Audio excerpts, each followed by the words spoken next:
अखिलेश यादव ने आज एक और तंज किया और यह तंज योगी आदित्यनाथ के काले चश्मे पर था। यह तंज निकलता कहां से है? या तो प्रेस कॉन्फ्रेंस से, या ट्विटर से, या कोई जबरदस्ती माइक घुसेड़ दिया वहां से। क्या इस तंज पॉलिटिक्स से 2027 की सरकार अखिलेश यादव बना पाएंगे या 2024 का कॉन्फिडेंस ही काफी है? इसी पर बात करते हैं मनोज जी से। मनोज जी, आप तो फोन देखने लगे। मैं फोन इसलिए देख रहा था वीरेश भाई। ट्विटर तो नहीं करने लगे तंज पर? नहीं, अभी अभी एक खबर आई है कि राघव चड्ढा, अशोक मित्तल और संदीप पाठक यानी 2/3 बहुमत से भाजपा में शामिल होने, विलय होने जा रहे हैं। आम आदमी पार्टी। ये वही राघव चड्ढा है जिन पर के बोलने पर अभी अरविंद केजरीवाल ने रोक लगाई। और अशोक मित्तल को क्या बनाया था? उपनेता। उसके बाद क्या हुआ? ईडी के छापे।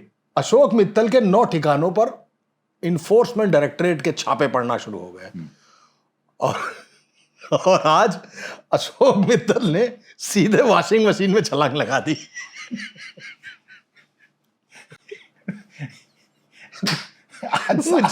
मुझे कई बार मुझे तो खांसी आ गई। मुझे तो कई बार समझ में नहीं आता है।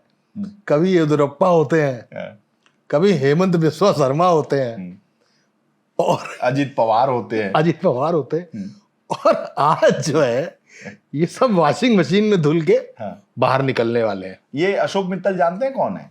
ये जो पंजाब की सबसे प्रसिद्ध यूनिवर्सिटी है, प्राइवेट, लवली यूनिवर्सिटी, हाँ, उसके मालिक हैं। तो आज जो अनफेयर अशोक मित्तल थे, जिनके यहाँ ईटी के छापे पड़ रहे थे, आज वो फेयर एंड लवली हो गए हैं। तो इसको इसलिए देख रहा था जी। फिर एक बात मन में आया कि जो पार्टी यानी भारतीय जनता पार्टी जो हर वक्त इलेक्शन मोड में रहती है, हर वक्त चुनाव, मुझे लगता है कभी कभी कि इन लोगों ने ऐसी प्लानिंग कर दी है कि हम अगले 50 साल तक सत्ता में कैसे रहेंगे। अमृतकाल तक तो रहेंगे। हाँ, इवेंट मैनेजर हैं ये लोग। इवेंट मैनेजमेंट कंपनी की तरह काम करते, कुछ ना कुछ करते रहते हैं। उस पार्टी से टक्कर लेने के लिए आपका सवाल जो है कि क्या तंज से उस पॉलिटिक्स की काट हो सकती है? क्या ट्विटर, क्या प्रेस कॉन्फ्रेंसेस, या अखिलेश यादव अपनी यात्रा के दौरान कभी कभार जब निकलते हैं तो जो लोकल पत्रकार होता है वो जब मिलता है, उनके माइक लगाता है और एक सवाल पूछता है तो वो जवाब देते हैं। अच्छा है, नेता को परम सुख ही तब मिलता है जब वो बोल रहा हो। ठीक है, वो सरकार पर तंज कसते हैं, वो सरकार के खिलाफ आवाज उठाते हैं, लेकिन जो संगठन भारतीय जनता पार्टी का है, उस संगठन जहां पन्ना प्रमुख तक काम करता है, क्या उस लेवल पर, ग्रॉसरूट लेवल पर जाके अखिलेश यादव ने संगठन के बारे में कुछ तैयारी कर रखी है,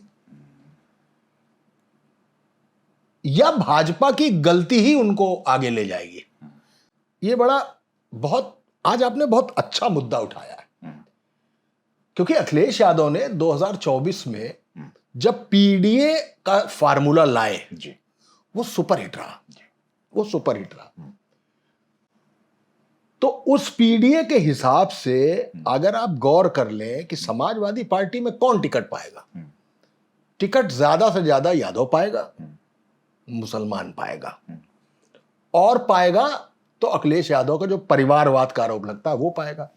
लेकिन अखिलेश यादव ने पीडीए के उस फार्मूले के तहत समाजवादी पार्टी के पुराने ढर्रे को तोड़ क्रैश कर दिया, ट्रैश कर दिया, और उन्होंने नए तरीके की पॉलिटिक्स के साथ टिकट बांटे और भारतीय जनता पार्टी जैसी हर वक्त इलेक्शन मोड में रहने वाली पार्टी को न सिर्फ उत्तर प्रदेश में उखाड़ कर फेंक दिया, बल्कि अयोध्या भी हरा दिया। बड़ी बात है। उत्तर प्रदेश से जब भाजपा हारती है तो इसलिए लगता है कि अरे ये वही उत्तर प्रदेश है जहां से नरेंद्र मोदी लड़ते हैं वाराणसी से, ये वही उत्तर प्रदेश है जहां से इंडक्शन हुआ था भारतीय जनता पार्टी का, ये वही राम मंदिर है जिसका देवार्पण करके चुनाव में उतरे सब लोग और अयोध्या हार गए। तो लगता है कि 2 बार से सरकार नहीं है, तो क्या उनके पास कुछ खोने को नहीं था इसलिए ऐसी पॉलिटिक्स थी, या अब अखिलेश यादव के पास खोने को है? खोने को क्या है? 2024 का प्रदर्शन, जो उन्होंने अपने पिता को भी 10 पांव पीछे छोड़ के आगे निकलने वाला काम किया है और इतने सारे सांसद पहुंचा दिए। तो मुझे लगता है कि सिर्फ तंज से काम नहीं चलेगा, सिर्फ प्रेस कॉन्फ्रेंस से काम नहीं चलेगा। वो कुछ ना करें, वो कुछ ना करें और शायद एक मोमेंटम बना दें कि आज वो कानपुर में है, कल वो सोनभद्र में है, परसों इलाहाबाद में है, नरसों पश्चिम में कहीं खड़े हुए हैं, मेरठ में। बस जाएं, मैं उनको सिखा नहीं सकता, लेकिन जो बात समझ में आती है कि अब ग्रॉस रूट लेवल पर इंटरैक्ट कैसे होना है, वोटर से भी करिए और वोटर से पहले जिसके भरोसे उस जगह आप चुनाव लड़ रहे हैं उससे इंटरैक्ट कैसे करना है, इस पर बात करनी होगी, ये करना पड़ेगा। एक घटना बताता हूं आपको। मुलायम सिंह एक शानदार नेता थे, उनको नेतागिरी करना आती थी, इसीलिए लोग उनको नेताजी कहते थे।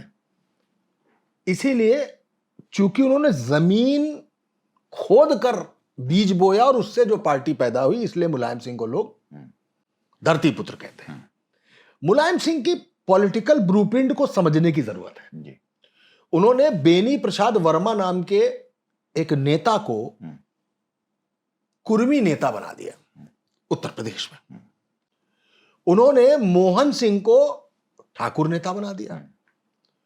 उन्होंने छोटे लोहिया कहलाने वाले जनेश्वर मिश्र को उत्तर प्रदेश में समाजवादी पार्टी का एक ब्राह्मण चेहरा बना दिया। रामपुर का एक युवा नेता, शानदार नेता, जो कि पार्टी की स्थापना में भी शामिल है, उसको उत्तर प्रदेश लेवल का नहीं, नेशनल लेवल का मुस्लिम लीडर बना दिया। That was Azam Khan.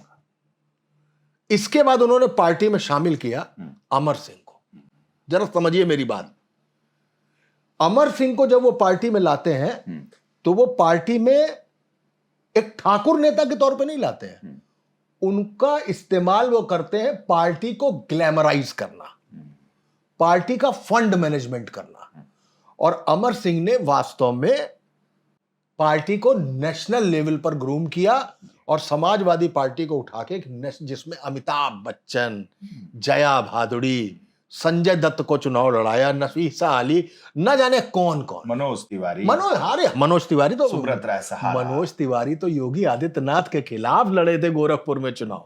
सुब्रत सहारा, परमेश्वर गोदरेज, फंडर, अनिल अंबानी, सबको जोड़ा, कौन नहीं था। तो ये समाजवादी पार्टी को ऐसे मुलायम सिंह ने, Aishwarya Rai, yes yes yes yes. इन सब चीजों को अगर आप गौर करें तो यहां पे मैं पाता हूं कि ये लीडरशिप लैक करती है। देखिए, आजम खान तो अभी जेल में ही है और समाजवादी पार्टियों के तमाम सारे कार्यकर्ता लोग जब मिलते हैं तो बताते हैं कि शायद अब आजम खान खेमे में भी एक शंका है जी, कि हमको इतना हाथ रखा भी जा रहा है कि नहीं रखा जा रहा है। अमर सिंह से पहले ही झंझट हो ही चुका था, खैर वो रहे भी नहीं, अब बेनी प्रसाद भी नहीं रहे, जनेश्वर मिश्र भी नहीं रहे, ये सारे नेताओं की पूरी एक लीग खत्म हो गई है। अब मैं ये जानना चाहता हूं कि अखिलेश यादव के बाद समाजवादी पार्टी का बड़ा चेहरा कौन है? एक नाम आप सोच सकते, दैट इज शिवपाल सिंह यादव, वो उनके चाचा हैं। धर्मेंद्र यादव, वो उनके भाई है। डिंपल यादव। जैसे ही आप ये चेहरे लगाते हैं तो उस पर एक परिवारवाद की टैगलाइन आती जी। है। चलिए इस टैगलाइन को भी डिसॉल्व कर देते हैं, लेकिन मुझे वो लोग बताइए जो किसी बेनी प्रसाद, जो किसी आजम खान, जो किसी जनेश्वर मिश्र, जो किसी अमर सिंह, जो किसी मोहन सिंह की तरह काम कर रहा हो। कोई नहीं है, कोई नहीं। प्रवक्ता बड़े अच्छे अच्छे हैं, लेकिन लीडर कोई नहीं है। ऐसा कोई मास लीडर नहीं है अखिलेश यादव के पास जो एक जगह खड़ा हो जाए तो भीड़ को आकर्षित कर ले। 1 से लेकर 1,00,001 तक अगर कोई पार्टी में है तो वो सिर्फ अखिलेश यादव है। ऐसे में अखिलेश यादव को यह डिसाइड करना होगा कि वो जो छोटी लीडरशिप है अदर देन अखिलेश यादव, वो कैसे बनाते हैं। कैसे कि इधर सोनभद्र की तरफ निकल गए तो पकौड़ी लाल कोल खड़े हुए हैं, ठीक है। इधर इटावा की तरफ निकल गए तो वहां पे दोहरे और तमाम सारे लोग उसमें उस समय शामिल थे पार्टी में, वो लोग हो सकते हैं। इन सब चीजों का एक जवाब निकालना होगा अखिलेश यादव को। पश्चिम में कम से कम एक नेता, बुंदेलखंड का कम से कम एक नेता, सेंट्रल यूपी का एक नेता, रुहेलखंड का एक नेता। ये नेता मतलब कुछ ना हो तो मंडल स्तर पर एक नेता तो होना चाहिए। वो नेतागिरी लैग करती है। हालांकि बावजूद इसके आप सवाल पूछ सकते हैं इस बात का कि अगर ऐसा है तो 2024 का ये रिजल्ट क्यों निकला। तो 2024 के रिजल्ट में अखिलेश यादव का सक्सेसफुल पीडीए फार्मूला था, नो डाउट। तो अगर पीडीए फार्मूला था तो आप कह सकते हैं कि 2027 में भी पीडीए फार्मूला सक्सेसफुल हो जाएगा। तो फिर कुछ करना ही नहीं है, तंज कर रहे हैं, करने दीजिए। ट्विटर पे करें, प्रेस कॉन्फ्रेंस में करें, कोई माइक लगा दे तो करें, तंज कसने से काम बन जाएगा। नहीं सर, उस वक्त एक नारा आया, अब की बार 400 पार। इसने भारतीय जनता पार्टी का नारा नहीं दिखाया, इसने दम्भ दिखाया, अहंकार दिखाया कि अच्छा। और फिर लल्लू सिंह जैसे लोगों ने कह दिया कि 400 पार होते ही संविधान बदल डालेंगे, मरमरिंग फैल गई कि आरक्षण खत्म। लेकिन मनोज जी, एक मोमेंटम है ये। हाँ, भारतीय जनता पार्टी जैसी पार्टी जो 24 घंटे राजनीति करती है, अभी आपने देखा कि आम आदमी पार्टी बिल्कुल को तोड़ दिया उसने। बिल्कुल, अभी राघव चड्ढा के नेतृत्व में पार्टी तोड़ दी। बिल्कुल, जिसके यहाँ छापा मारा था ईडी का, उसी को बुला लिया। बताइए, ऐसी पार्टी, हाँ, और जिसमें इतने नेता हों। शिवसेना का क्या हाल किया महाराष्ट्र में, बहुत उदाहरण तो सब है, बिल्कुल ठीक है। इतनी ऐसी पार्टी, उससे मुकाबला अखिलेश यादव जब करने 27 में जाएंगे तो बंगाल चुनाव जैसे ही खत्म होगा, ये सारे लाव लश्कर के साथ भारतीय जनता पार्टी के सारे योद्धा यूपी में प्रवेश कर, सबसे बड़ा चुनाव है, यूपी में आएंगे, सबसे बड़ा चुनाव। तो उस वेग को अखिलेश यादव जी कैसे रोक पाएंगे। सबसे बड़ा सवाल यह है कि भारतीय जनता पार्टी भाई 17 में परास्त किया, 22 में परास्त किया, और 24 में जो हो गया, ऐसी पार्टी जो 24 घंटे राजनीति करती है, कहीं छेद हो गया तो सॉल्यूशन भी लेके घूमती रहती है कि कैसे उस छेद को हम बंद करें, 24 की गलती को कैसे हम 27 में न दोहराने दें। तो ऐसी पार्टी का मुकाबला जब अखिलेश यादव एक चार्टर्ड प्लेन लेकर निकलते हैं चुनाव में और दौरे करते हैं यूपी उनके में, पास 50 होते हैं, उनके पास 50-60 चार्टर्ड प्लेन होते हैं और उतने ही हेलीकॉप्टर होते हैं। एक अखिलेश यादव हैं जो अपनी पार्टी के सचमुच के हकीकत के स्टार प्रचारक हैं, जिनके नाम पर वोट है और जो अपनी पार्टी के राष्ट्रीय अध्यक्ष हैं। क्या भारतीय जनता पार्टी में अखिलेश जी के कद के नेता कम से कम 1 दर्जन है कि नहीं है? भाई योगी आदित्यनाथ का कद अखिलेश जी से तो छोटा है नहीं। योगी आदित्यनाथ बिल्कुल अखिलेश यादव के कद के हैं। हाँ। अमित शाह का कद छोटा तो है। अब आप नेशनल चले गए, तो वो तो अब आप नेशनल चले, पार्टी तो लड़ेगी ना सर। तो वो नेशनल पार्टी, हालांकि समाजवादी पार्टी भी नेशनल पार्टी है। नेशनल पार्टी जब लड़ेगी सर, तो जब पार्टी तो भाजपा लड़ेगी ना अखिलेश जी के खिलाफ। तो वहां योगी थोड़ी लड़ते हैं केवल अकेले। अमित शाह लड़ेंगे, नरेंद्र मोदी उतरेंगे। अब भाई पश्चिम बंगाल में अमित शाह जी का प्रेस कॉन्फ्रेंस हुआ, तो वहां शुभेंदु अधिकारी थोड़ी खाली चुनाव लड़ रहे हैं, वहां तो प्रेस कॉन्फ्रेंस अमित शाह कर रहे हैं। ऐसे जकड़ लिया है पार्टी को, गठबंधन पूरी टीम को ऐसे चला रहे हैं। तो ये सारे दिल्ली वाले जब यहां आएंगे और अखिलेश जी एक चार्टर्ड प्लेन से चलेंगे और ये सारे दिल्ली वाले आएंगे, तो इतने बड़े प्रधानमंत्री नरेंद्र मोदी से बड़ा कद तो अखिलेश जी का नहीं है। हाँ नहीं है। अमित शाह से बड़ा चाणक्य तो उनके पास कोई नहीं है। हाँ नहीं है। और क्या दूसरे बड़े नेता और नहीं है भारतीय जनता पार्टी के अपने अपने विधा के? महिलाओं को साधने के लिए स्मृति ईरानी हो गई, अन्य हो गए, बहुत सारे हो गए। तो ऐसे लोग जब आएंगे तो अखिलेश जी को केवल तंज कसने से हो जाएगा? बस यहां मैं आपसे एक बात कह रहा हूं, लगातार भारतीय जनता पार्टी 7 से 77 और इस बार चुनाव सब तमाम सारी चीजों को लेकर आ रही है, लेकिन लीडरशिप तो बंगाल में भी नहीं है भारतीय जनता पार्टी की। नहीं है, ठीक है। वहां अमित शाह वोट दिला सकते हैं, नरेंद्र मोदी और ज्यादा वोट दिला सकते हैं। नरेंद्र मोदी तो पूरे देश में दिला रहे हैं, और यही तो वजह है कि भारतीय जनता पार्टी के जितने भी लोग टिकटार्थी होते हैं वो इसी बात पे होते हैं कि मोदी के नाम से ही हम 50,000 से शुरू होंगे। वही कॉन्फिडेंस उत्तर प्रदेश में ले डूबा ना। तो उत्तर प्रदेश की जब बात करेंगे तो उत्तर प्रदेश में अखिलेश यादव की टक्कर का अगर कोई नेता है तो वो योगी आदित्यनाथ है। उत्तर प्रदेश का कोई नेता अखिलेश यादव की टक्कर का दूसरा नहीं है। हाँ, अब आपकी बात पे आता हूं कि मोदी और शाह से कैसे लड़ेंगे। हेमंत बिस्वा शर्मा ही आ गए असम से, तो उनकी बात ठीक है, लैंग्वेज प्रॉब्लम हो सकती है, लेकिन आ गए तो हो सकता है। सर, तो हेमंत बिस्व शर्मा जब आता है तो हेमंत बिस्व शर्मा का नाम ही तो जुगाड़ है। मैं कह तो रहा हूं आपसे, तो जुगाड़ जब हम योगी की बात करते हैं तो अखिलेश से आपने टक्कर करा दी। अखिलेश और 2 तीर चल रहा है, एक अखिलेश जी ने तीर चलाई और एक ब्रह्मास्त्र चला दिया योगी जी ने। तो ये हो गया, यहां लड़ गए, आपस में लड़ रहे हैं। और अब अखिलेश जी के पास हेमंत बिस्व शर्मा है कोई, अमित शाह है, मोदी है, बीएल संतोष है, संघ है, मोहन भागवत है, कोई है? मैं बता रहा हूं। लेकिन इस योगी के पास ब्रह्मास्त्र देने के लिए तो और लोग हैं ना। 100% राहुल गांधी, प्रियंका गांधी अखिलेश यादव के साथ होंगे जी। अब मैं आपके पास आ रहा हूं ना जवाब पे। राहुल गांधी भी खड़े होंगे अखिलेश यादव के लिए, प्रियंका गांधी भी खड़ी होंगी अखिलेश यादव के लिए, माफ कीजिएगा ममता बनर्जी भी अखिलेश यादव के लिए खड़ी आएंगे। ठीक है जी, ये लोग 100% आएंगे। ठीक।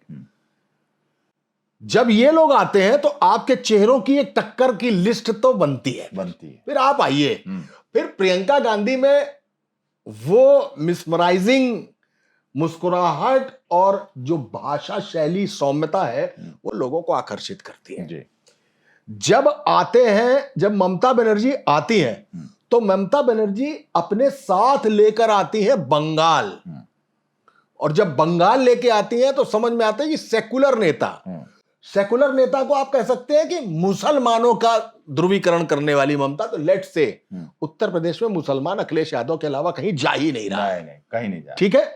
लेकिन जब ये चेहरे आकर खड़े होते हैं तो जो सदन में किसी अमित शाह की टक्कर ले सकते हैं, जो देश में पदयात्रा करके राहुल गांधी किसी नरेंद्र मोदी को टक्कर दे सकते हैं, जो ममता बनर्जी कह रही है कि मेरी गद्दी बंगाल से चली जाए, मैं दिल्ली की सत्ता से भारतीय जनता पार्टी को हटते देखना चाहती हूं, उसकी जिद देखिए बड़ी सीधी सी बात है। इस देश ने जो वोट देकर बनाई है ना भारतीय जनता पार्टी की सरकार, तो वोट न देने वालों का प्रतिशत ज्यादा है वीरेश भाई। तो ये लोग भी किसी मौके में खड़े हैं। उस मौके में जब पीडीए का फार्मूला सामने आता है तब आपको समझ में आता है कि ये वाली पिच बॉलर्स को मदद करने वाली नहीं है, क्योंकि उसने साबित कर दिया कि पिच मेरी ऐसी है। अब आइए मेरे पास 1 डाउन कौन उतरेगा, तो 1 डाउन राहुल गांधी उतरेंगे, 2 डाउन ममता बनर्जी उतरेंगी, 3 डाउन प्रियंका गांधी उतरेंगी। अरे ये लोग भी तो उतरेंगे, इनसे भी तो किसी अमित शाह को टक्कर लेनी पड़ेगी। उनको भी तो देखना पड़ेगा कि ये पूरा मुसलमान रखा है जो सिर्फ यहीं जा रहा है, पूरा मुसलमान वहीं जा रहा है। उनको ये देखना पड़ेगा कि ये 7% का पूरा यादव छान के यहां जाएगा। ठीक।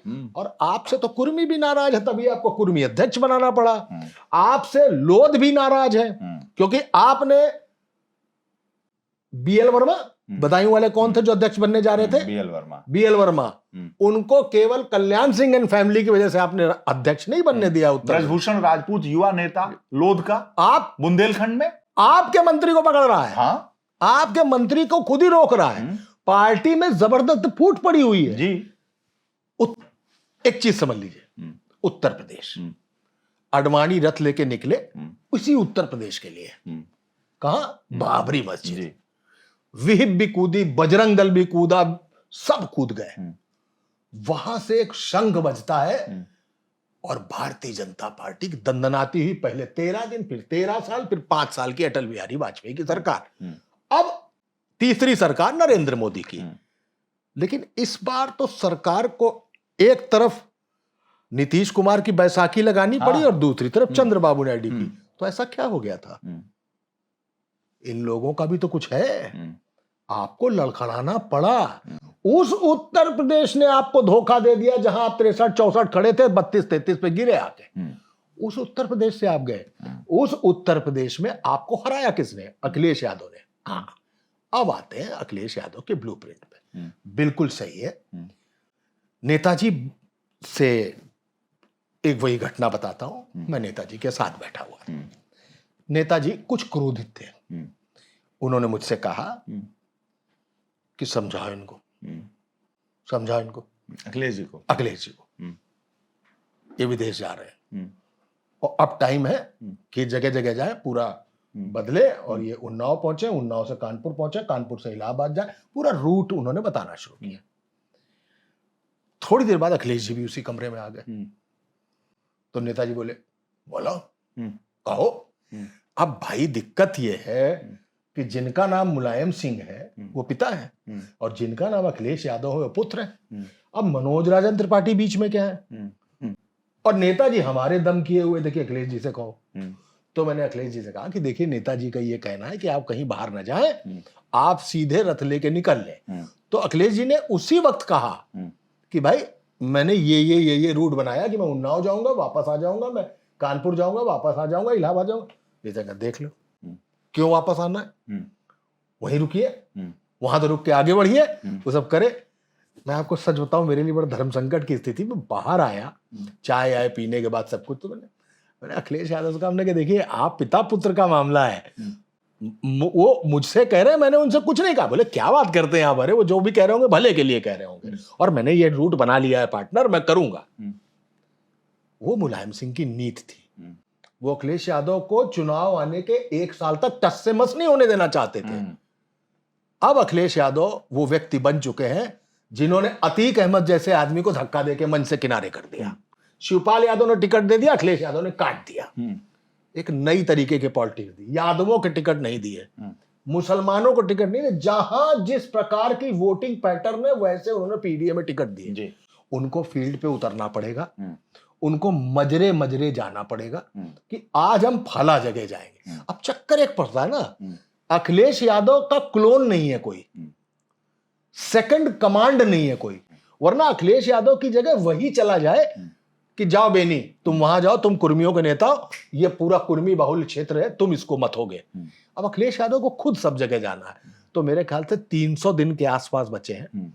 अगर वो इसमें से 80 दिन का समय भी निकालते हैं, 80 दिन से मेरा मतलब है 80 लोकसभा सीटें, और तय करें कि हम 2 दिन एक लोकसभा में रुकेंगे, वहां की जितनी विधानसभाएं होंगी उनमें हम 2 दिन में सारा काम करेंगे, सबसे मिलेंगे, ग्रॉस रूट लेवल पर बात करेंगे, वहां का जो बंदा प्रभारी होगा उससे मिलेंगे, लेकिन नीचे वाले आदमी की बात करेंगे कि जैसे ये अपनी गली है, इस गली के चारों तरफ मकान है, बीच के पार्क को छोड़ दिए तो इन चारों का जो प्रमुख होगा हम उससे मिलेंगे, वरना ये इन्होंने आम आदमी पार्टी तोड़ दी, वो आम आदमी पार्टी जिससे संजय सिंह से अभी अखिलेश यादव मिले हैं, और देखने में लग रहा है कि शायद आम आदमी पार्टी जुड़कर चुनाव लड़ेगी अखिलेश यादव। तो वहां तो अखिलेश जी ने कह ही दिया था कि अब संजय जी और हम दोनों तय कर लेंगे तो फिर क्या होना है। तो फिर अरविंद केजरीवाल भी हैं, एक नाम लिस्ट में और जोड़ लीजिएगा कि वो बंदा भी आएगा और यहाँ पे भारतीय जनता पार्टी का मोर्चा लेगा। ठीक है, वही आदमी आके 24 में अफवाह फैला गया, योगी हटने वाले हैं। हट जाएंगे, हटा देंगे। एक बड़ा रिएक्शन करा दिया, और आज तक उस रिएक्शन पर कल का नितिन नवीन का जो बयान है कि योगी के चेहरे पर ही हम चुनाव लड़ेंगे, आज उन्होंने कह जरूर दिया। मैं मानूंगा तब जब चुनाव की लिस्ट जारी होगी, क्योंकि पिछला चुनाव भी योगी के चेहरे पे नहीं लड़ा गया, उसका पिछला तो योगी के चेहरे पे था ही नहीं। इस बार अगर घोषित होता है भारतीय जनता पार्टी की तरफ से कि योगी आदित्यनाथ ही मुख्यमंत्री होंगे, वोट दीजिए, तब तो मैं मानूंगा, वरना अभी तक मैं मानता नहीं कि योगी आदित्यनाथ को आला कमान उत्तर प्रदेश में मुख्यमंत्री का चेहरा बनाकर चुनाव लड़ेगी। तो अखिलेश यादव के पक्ष में बहुत सारी बातें हैं, उनके पास अभी यही मंच है, चाहे वो ट्विटर हो, चाहे वो प्रेस कॉन्फ्रेंस हो, वो यही कर सकते हैं। लेकिन हाँ, अब जब 300 दिन बचे हैं तो उस 300 दिन में कम से कम 150 दिन निकाल के उनको हर शहर जाना चाहिए। अब आपके पक्ष में चीजें हैं। आपने 2024 में भाजपा को उत्तर प्रदेश से साफ किया, साफ से मतलब आधी सीटें कर दी, उनको मोदी सरकार से एनडीए सरकार बनने पर मजबूर कर दिया केवल आपने। अगर उतनी ही सीटें होती तो फिर एक बार मोदी सरकार होती, तो वो अखिलेश यादव को करना पड़ेगा। कम से कम गिरी गिरी हालत में 5-6 नेता ऐसे तैयार करने पड़ेंगे जो कहीं पहुंचे तो आदमी को लगे कि ये जो नेता हमारे बीच बोलने आया ये अखिलेश यादव बोल रहे हैं। अब देखिए, दादरी की रैली हुई, दादरी की रैली में जहां समाजवादी पार्टी, वहां सीट ही नहीं है, पश्चिम में यादव नहीं है बहुत, और नोएडा में भारतीय जनता पार्टी की सारी सीटें। उस दादरी में अखिलेश यादव की रैली हुई, बहुत बड़ी रैली हुई। एक दिन पहले जेवर में रैली हुई प्रधानमंत्री की, उससे कमतर रैली नहीं थी, मैं तो वहां मौजूद था। तो यानी जो जनता है वो ये चाहती है कि अखिलेश यादव आए, मैदान में आए, जगह जगह जाएं, रैली करें, सभा करें, नुक्कड़ सभा करें, कुछ भी हो तो लोगों के मिलें। जो आपने कहा कि कभी देवरिया तो कभी दिल्ली तो कभी गाजीपुर तो कभी गाजियाबाद तो कभी ददरी तो कभी दादरी, तो इस तरह के सारे इलाकों को मत दें, बिल्कुल जिस तरीके से उनके पिताजी करते थे। तो उसका और रिजल्ट भी है। 2012 से पहले बहन जी की सरकार में अखिलेश यादव ने जो साइकिल यात्रा की नोएडा से की, और जो अपने क्रांति रथ चलाया था, उसका असर पड़ा। 2/3 बहुमत की सरकार समाजवादी पार्टी की बनी थी। लेकिन केवल तंज कसने से, ट्विटर से, सोशल मीडिया से, प्रेस कॉन्फ्रेंस से, बाइट घुसेड़ने से, योगी आदित्यनाथ को केवल मार्क करने से, निशाना साधने से 27 की सरकार बन जाए, ये तो मुझे नहीं लगता कि समाजवादी पार्टी के लिए इतना मुफीद रास्ता है, क्योंकि वो भारतीय जनता पार्टी है। द अमित शाह है वहां पर, द नरेंद्र मोदी। मैं कुछ आपकी बात से सहमत हूं, वरना सोशल मीडिया वो सोशल मीडिया हो चुका है कि जिसका प्रभाव आम जनता पर पड़ता है। मैं ये नहीं कहता ये सोशल मीडिया से चुनाव लड़ा जा सकता है। और एक चीज और भी बता दूं, और टिकट का बंटवारा, जैसे मैं समाजवादी पार्टी में घूमता हूं तो लोगों से बात करता हूं तो वो कहते हैं टिकट का बंटवारा कम से कम 7-8 महीने पहले कर दिया जाए, 6 महीने पहले कर दिया जाए, और उसके बाद से कैंडिडेट को कोई गलतफहमी नहीं हो, क्योंकि 22 के चुनाव में अंतिम समय तक टिकट समाजवादी पार्टी ने दिया था। आज टिकट मनोज राजन जी को मिला, और मनोज राजन जी अभी टिकट लेके विक्रमादित्य मार्ग से और पूर्वांचल एक्सप्रेस पे चढ़े नहीं होंगे कि फोन आ गया किसी उदयवीर सिंह का, किसी नीटू का, किसी बाबू साहब का, किसी अरविंद सिंह का, किसी गजेंद्र का, कि भैया कहाँ हो, तो अभी पूर्वांचल पे चढ़े हैं, और वो तब तक बता चुका है कि बाजा गाजा बजाओ, हम पहुंच रहे हैं नामांकन करने, जरा जल्दी आ जाना पार्टी ऑफिस आए तो पहले अपना ये सिंबल रख दो वापस, और दूसरा सिंबल बन गया दूसरा आदमी। ऐसे 1 दर्जन 2 दर्जन ज्यादा सीटें थी 403 में, जो समाजवादी पार्टी ने ऐसा किया था। तो ऐसा भी न हो, पहले से टिकटों का बंटवारा हो। जो आप बात कर रहे हैं 2022 की कर रहे हैं, 2022 की जब आप बात करते हैं ना, तो आपको 2024 आना पड़ेगा। वहां पे वो मैच्योरिटी लेवल आया है। टिकट तो गजब बांटा, ठीक है। तो मैं मान के चल रहा हूं कि 2022 की जो गड़बड़ी थी, उस गड़बड़ी को 2024 तक उन्होंने रफू भी किया, रेक्टिफाई भी किया। फिर मैं कहूंगा कि अगर अखिलेश जी ने 22 की गड़बड़ी को 24 में रफू किया, रेक्टिफाई किया, तो ये भारतीय जनता पार्टी है, ये भी 24 की गड़बड़ी को 2027 में रेक्टिफाई और रफू कर ली। लेकिन भारतीय जनता पार्टी की जो गड़बड़ी है वो रफू काबिल रही नहीं है। उसको बहुत ही कायदे से ठीक करना पड़ेगा। आपस में जो पक्ष के अंदर जो विपक्ष लड़ रहा है आपस में, वो जो आपस की कटाजुज है, ये दिल्ली और लखनऊ वाले जो लड़ रहे हैं, अमित शाह वर्सेस योगी, अमित शाह वर्सेस, और अमित शाह के दो। और आपको क्या लगता है 24 का चुनाव अमित शाह वर्सेस योगी, उसमें कोई योगदान नहीं था क्या? 100%। पदाधिकारी निकला नहीं, कार्यकर्ता निकला नहीं, चुनाव हो नहीं रहा था, अयोध्या तक हार गया। योगी आदित्यनाथ, प्रशासन भी शिथिल। योगी आदित्यनाथ के नाम पर एक टिकट दिया था क्या आपने? खेमा तो यही बताता है, अंदर खाने की सारी बात तो अरे कौन बताता है? हम बताते हैं, आप बताते हैं, हमको मालूम है कौन बता रहा है हम लोगों को। ठीक है, नहीं दिया ना। उस कटा जुज्ज से कैसे लड़ेंगे? हमारे कानपुर की सरव एक शब्द है ये, कटा जुज्ज। उससे कैसे लड़ेंगे? उस सर फुटअव्वल से कैसे लड़ेंगे? ये अवसर है अखिलेश यादव के लिए। बस ये अवसर है, जैसे आपने अवसर का आपदा को अवसर बनाया था 17 में। जब 17 में यादव फैमिली के अंदर गदर चल रही थी, तब आपने उसको अवसर बना लिया और आप सरकार ले आए। ये अवसर अब अखिलेश यादव के पास भी है, तो अखिलेश यादव के लिए ग्रीन पॉइंट है कि ये नंबर सेफ। अब आपको टिकट जल्दी बांटने हैं, मजबूत कैंडिडेट सोच के कि दे दिया तो दे दिया। अब उसके अंदर बहुत कोई गड़बड़ी आ गई या वो हारता ही दिख रहा है तो बदल दो, एक अलग बात है। किसी की कानाफूसी में ना बदल जाए, इस वाले चीज को सेव करना है। सोशल मीडिया, चूंकि हम तंज पर ही बात कर रहे हैं कि वो तंज कर रहे हैं, तो प्रेस कॉन्फ्रेंस और सोशल मीडिया और बाइट देने में आप नंबर 1 है, तो ये भी आपके ग्रीन जोन में आ गया कि ये सब आप जीत चुके हैं। अब आपको जो करना है वो आपको करना यह है कि आप 300 बचे हुए दिनों में 150 दिन उत्तर प्रदेश को मथानी से ऐसे नहीं, अरे इटावा में भैंस के दूध का जब मक्खन निकाला जाता है बिलो के यूं नहीं होता है, एक गे धार गया, एक नोनी घी मिलता है। अरे वो जो सफेद मक्खन वहां से निकलता है, उस अंदाज में आपको मथना है और वोटर का मक्खन उतराना चाहिए। आप उसको समेटिए और रोटी पे लगाइए, और रोटी पे लगा के सत्ता पाइए गद्दी पे बैठ के। आपको भाजपा की कमियों का आकलन करना है, लेकिन आपको यह भी ध्यान रखना है कि Bharatiya Janata party West Indies की वो टीम है जिसमें पहले नॉर्बर्ट फिलिप भी होता था, मेलकम मार्शल भी होता था, जोएल गार्नर भी होता था, सिल्वेस्टर क्लार्क भी होता था, नॉर्बर्ट फिलिप भी होता था, माइकल होल्डिंग भी होता था, और बल्लेबाज के नाम हिलैरी गोम्स, डेसमंड हेन, गॉर्डन ग्रीनिज, रिचर्ड्स और क्लाइव लाइड होते थे। तो भारतीय जनता पार्टी की उस टीम से आपको टक्कर लेनी है, लेकिन यह ध्यान रखना है कि आप फाइनल में पहुंच गए हैं। फाइनल में आपको विवियन रिचर्ड का कैच कपिल देव की तरह उल्टा दौड़ते हुए कैच करना है, और आपको तो वर्ल्ड कप आपके हाथ भी लग सकता है, लेकिन यह ध्यान रखना है कि वो टीम वो कैरेबियन टीम है जिससे आपको टक्कर ले। जो कपिल देव ने टीम जीती थी जब वर्ल्ड कप जीता था, आपने 175 मार के जिम्बाब्वे वाला मैच जीत लिया जिसमें 17 पे 5 विकेट थे, लगा कि इंडिया खत्म, लेकिन कपिल देव उतरे और 175 रन मार के अपनी बाधा पार करी।